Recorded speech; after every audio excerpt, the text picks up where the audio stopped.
It's going to be England taking on Pakistan from Trent Bridge in Nottingham. That's familiar territory for Pakistan's batsmen, not in the best sense of the word. I think it's home away from home for Pakistan, because I think Nottingham is... It should be. Should be. But just going by what happened the last game around. Correct.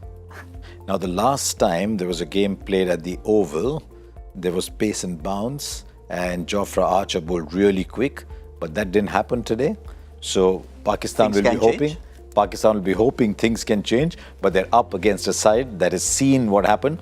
The way Pakistan played the short ball, and actually Robin's more qualified to talk about that, but the way Pakistan played the short ball, they almost advertised the fact, it was almost a welcome to everybody saying, come, this is the way to bowl at us. Everybody's going to bowl like that to Pakistan. So they've got to find a way of saying, right, we've set that up, now how can we make it our strength? Because they are going to come hard. Word is that they'll play Mark Wood, who's got the extra pace to come in and bounce Pakistan. They really need someone at the top of the order to do that.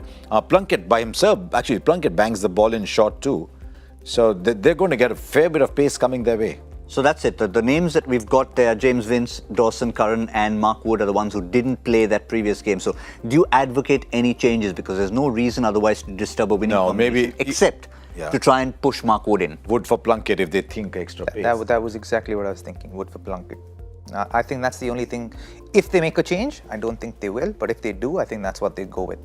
Now, if you look at the opposition, if you look at Pakistan, we have said that despite what happened in their first game, they have the personnel to bounce back. Maybe Sri Lanka struggling slightly in that department, inexperienced captain. South Africa have a few problems, a few injuries. But from Pakistan's point of view, yes, we said a lot of negative things about what they did with their batting and how they were bounced out, but they've got the men to bounce back. I'd love to know what's happening in that Pakistan camp at the moment, actually. At the best of times, what happens in the Pakistan camp is very, very interesting. Whenever we get Pakistan players in our studio, they're hugely entertaining.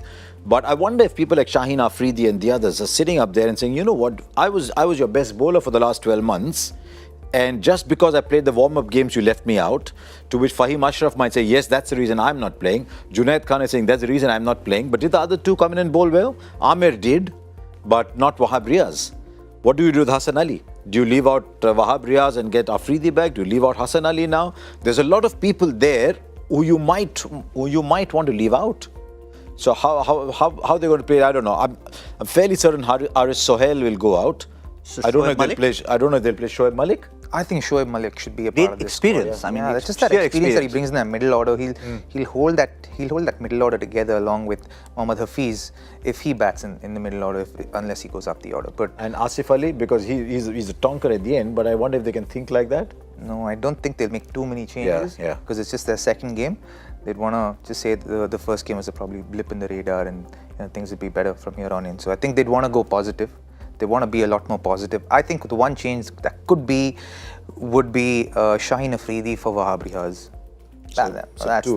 Two possible actually, Robin, you don't want to be making 5 changes, right? You don't. Because then that's sending a wrong signal, right? So you don't want to be doing that. Also, you briefly mentioned it. If, assuming a Shoaib Malik comes in and therefore he's that experience in the middle order, is Mohammad Hafiz, the professor, better served up the order? Could be. It's definitely an option because he brings that versatility to that side. So he could be someone who bats up the order as well. So maybe someone along with Hafiz 4, Sarfaraz 5, Shoaib 6. They're very clear they want Sarfaraz to bat at 5 because they think he's using up deliveries at number 6 and not finishing strongly enough. So maybe Hafiz at 4, Sarfaraz at 5 and Shoaib Malik at 6. Because Shoaib, remember, plays a lot of T20 tournaments around the world. He can finish really well. He should, yeah. And that's why I think he should be a part of this 11. I was quite surprised that he didn't make the first 11 in the last game. Couple of son-in-law. Finally. Son-in-law, Hyderabad son-in-law. Couple of games that they played against England at Trent Bridge in the not too recent past. 444. We remember that game which they conceded. And then when they did put on 340, England chased it down. Yeah, but they chased it down with 3 balls left, I think, if I remember right.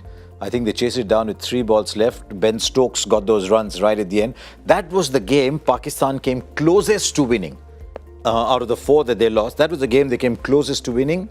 So I don't know. Do you do that sometimes? That even if you've lost, you say, right, but that venue I played well. Does it lift you up, or is that just a good talking point? Well, it's a good talking point. Yeah. But to be very honest, I think Pakistan's batting unit is stronger than its bowling unit, and which is not right? which is not the norm in under normal circumstances with Pakistan. So, it's going to be pretty interesting to see what they're going to do. But my bet is I'd like them to bat second if they want to look to win. Pakistan? Yeah. Even though traditionally they've not been chasers. Yeah, they've not been chasers. Yeah. But you got to back your strengths, right?